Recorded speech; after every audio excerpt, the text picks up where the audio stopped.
اللهم صل على سيدنا ومولانا محمد النبي الأمي وعلى آله وأصحابه وبارك وسلم.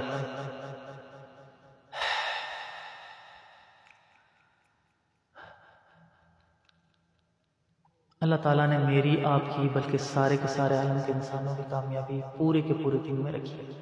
اب پورا کا پورا دین یہ کیسے آئے گا؟ اس کے لیے ہمیں ہمارے نبی کو پڑھنا ہے، اس کے لیے ہمیں ہمارے نبی کو جاننا ہے. ہمیشہ سیرت نبوی سے ہی صحیح راستہ ملے گا. ہم بار بار یہ بات کرتے رہیں گے کہ ہمیں جو اللہ تعالیٰ نے راستہ دیا ہے وہ صرف ایک ہی ہے، وہ ہے محمد رسول اللہ صلی اللہ علیہ وآلہ وسلم. اور آپ صلی اللہ علیہ وسلم کا راستہ کیا ہے؟ آپ صلی اللہ علیہ وسلم کا راستہ ہے لوگوں کی غلطیوں کو معاف کرنا. لوگوں کی غلطیوں کو معاف کرنا. ایسی جگہ ہمارے نبی مکہ ساری زندگی گزری. ہمارا اپنا جو آبائی گھر ہوتا ہے اس علاقے سے کبھی ہمیں در بدر کر دیا جائے اور وہاں سے نکال دیا جائے اور پھر واپس آنے کے لیے جو ہے کہا جائے تو وہاں کے لوگ کہیں کہ نہیں آپ یہاں نہیں آ سکتے. تو کتنی بڑی بات ہے کہ ہمارے نبی نے پھر جب پتہ ہے مکہ کا ٹائم آیا تو سب کے لیے عام معافی کا اعلان کیا کہ سب معاف. جو ابو سفیان کے گھر میں ٹھہرا اسے معافی رضی اللہ عنہ.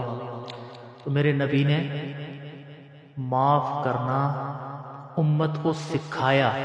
دوسروں کی غلطیوں کو معاف کرنا سیکھو. ہمیں بھی اس بات کو اپنی زندگی میں لانا ہے کہ لوگوں کی غلطیوں کو ہم اپنے سینوں میں بسا کر ساری زندگی اس بغض میں جیتے ہیں، اس کینے میں جیتے ہیں. ہمیں اس چیز سے نکلنا ہے.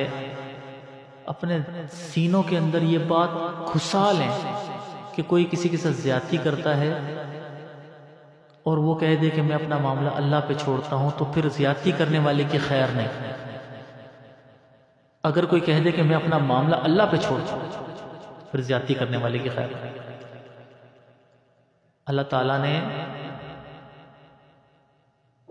سب کچھ معاف کر دینا ہے، شرک کو معاف نہیں کرنا.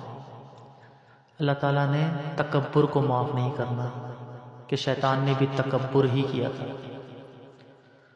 تو یہ تکبر ہی ہے، یہ غرور ہی ہے کہ اللہ کی ذات میں کسی کو ملا دینا یا پھر ایسا بن جانا کہ لوگوں میں کہنا کہ میں تم لوگوں میں سب سے بہتر ہوں، یا میں صحیح ہوں، یا میں ہر جگہ ٹھیک ہی ہوتا ہوں.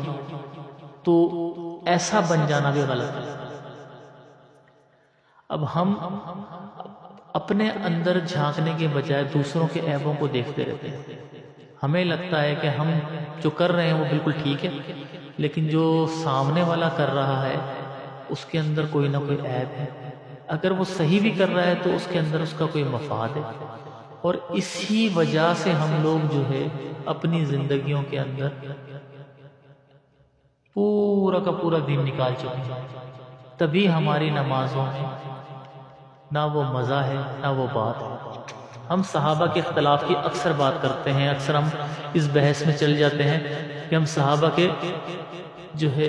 صحابہ کے اختلافات کی بات کو کرنا شروع کر دیتے ہیں، لیکن کبھی ان کی محبت کو، ان کے آپس میں ایک دوسرے کے خلوص کو جاننے کی ہم لوگوں نے کوشش بھی نہیں کی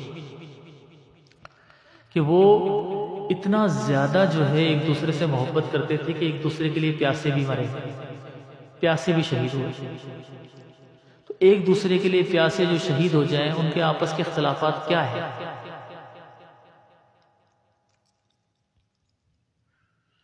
ہم اپنے مفادات میں، اپنی الجھنوں میں اتنے کھو چکے ہیں کہ ہمیں نظر ہی نہیں آ رہا کہ آگے پیچھے صحیح اور غلط کیا ہو رہا ہے. ہمیں یہی لگتا ہے کہ ہم خود صحیح ہیں. تو ہمیں اس چیز کو بدلنا ہوگا، اور اس چیز کو بدلنے کا ایک ہی راستہ ہے محمد رسول اللہ صلی اللہ علیہ وسلم. کہ اللہ تعالیٰ نے انسان کو سارے خطاؤں کو انسان کی معاف کر دینا، مسلمان کی ساری خطاؤں کو معاف کر دینا. ایک شرک کو معاف نہیں کرنا، ایک حقوق العباد کو معاف نہیں کرنا. ظالم کو اللہ کبھی معاف نہیں کرے گا، جو ظلم کرتا ہے اسے اللہ کبھی معاف نہیں کرے گا. اس کا فیصلہ وہ مظلوم کرے گا جس کے ساتھ ظلم ہو۔ تو اس لیے ہم اپنے گریبانوں میں جائیں، میں اپنے اندر دیکھیں، ہم سب اپنے اندر جھانکیں، خود کو دیکھیں۔ آج گورا ہم سے کتنا آگے نکل گیا ہے، کیونکہ اس کے معاشرے سے جھوٹ ختم ہو گیا، بددیانتی ختم ہو گئی۔ اس کے معاشرے سے انہوں نے اپنے معاشرے سے بے حیائی، بے اوریانی، یہ سب تو ڈال دیا، لیکن انہوں نے جھوٹ معاشرے سے ختم کر دیا۔ انہوں نے ایک دوسرے کو دغا دینا یہ بند کر دیا، تبھی وہ معاشرہ بنتا چلا گیا۔ اب وہ بے حیائی تو کرتے ہیں، لیکن وہ بے حیائی سے ان کے معاشرے کو کوئی فرق نہیں پڑتا، کیونکہ وہ ان کا کلچر بن چکا ہے۔ لیکن ان کی ایک چیز سے بڑا فرق پڑتا ہے کہ وہ جھوٹ معاشرے سے ختم کر دیا، وہ بددیانتی ختم کر دیا، وہ ایک دوسرے کو دھوکہ دینا یہ بند کر دیا۔ سب اپنی لائف میں ایک دوسرے کے لیے بس مزے سے جیتے ہیں وہ لوگ، کیونکہ ان کے لیے دنیا ہی ہے۔ لیکن ہم نے دنیا بھی سوچنی ہے اور آخرت بھی سوچنی ہے، تو ہم نے بے حیائی بھی نہیں کرنی اور یعنی بھی نہیں کرنی، ساتھ ساتھ ہم نے اپنے اندر بدلاؤ بھی لانے۔ اب وہ بدلاؤ کیسے آئے گا، اب وہ چینج کیسے آئے گا؟ تو اس کے لیے جو ہے ہمیں نالج چاہیے، علم چاہیے۔ علم کہاں سے آئے گا؟ علم کتابوں سے آئے گا، علماء کو سننے سے آئے گا، فقہاء کو پڑھنے سے آئے گا۔ تو یہ ساری چیزیں کیسے آئیں گی؟ یہ ساری چیزیں جب آئیں گی جب ہم دلچسپی دکھائیں گے۔ ہم صرف کماؤ، گاڑی بناؤ، گھر بناؤ، اس میں لگے رہیں گے تو نو چانس۔ ہمیں اپنی زندگیوں کو بدلنا ہے، ہمیں اپنے لائف کے ٹریک کو چینج کرنا ہے۔ ہم نے اپنے سینے کے اندر جو دل کی جگہ پتھر ڈالا ہے، اس پتھر کو پگھلانا ہے، اور اس پتھر کو پگھلا کر اللہ کی طرف مول ہے کہ مال اتنی بری چیز ہے کہ حضرت عبد الرحمن بن عوف رضی اللہ عنہ وہ شخصیت ہے کہ حضرت عبد الرحمن بن عوف 10 عشرہ مبشرہ جو صحابہ ہیں جن کو ڈائریکٹ اللہ کے نبی نے نام لے کر جو ہے جنت کی بشارت دی، ان میں سے ایک۔ لیکن اللہ کے نبی نے فرمایا کہ ہم سب جنت میں چلے جائیں گے، اس کے 500 سال کے بعد آپ جنت میں جاؤ گے۔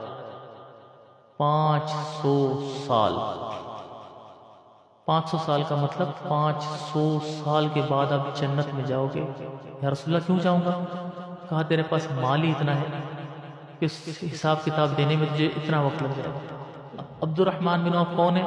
مکے کے سب سے بڑے تاجروں میں سے ایک، مدینہ منورہ کے سب سے بڑے تاجروں میں سے ایک۔ مدینہ منورہ کے اندر جو ہے لنگر خانے بھی وہ چلا رہے ہیں، زکوٰۃ بھی وہ دے رہے ہیں، مال کا بھی حساب پورا رکھا ہوا، کبھی کسی کے حق بھی نہیں کھایا، بالکل ایمانداری کے ساتھ سارا پیسہ چلا ہوا، ایک ایک روپے کا حساب اور ایک ایک چیز کا حساب، اور اللہ کے نام پہ خرچ اتنا کہ ہم تصور بھی نہیں کر سکتے۔ اتنا ہم تو مسجد میں 100 روپے دے کر آتے ہیں تو ہم اکڑ جاتے ہیں کہ ہم نے آج 100 دیا ہے، تو ہماری تو یہ اوقات ہے کہ ہم اتنا اکڑ جاتے ہیں۔ وہ کہ خچروں کے خچر جو ہے وہ پورے مدینے کی دعوت ہوتی، پورے مدینے کو جو ہے وہ کھانا کھلایا جاتا، پورے مدینے کے اندر پیسہ تقسیم کیا جاتا۔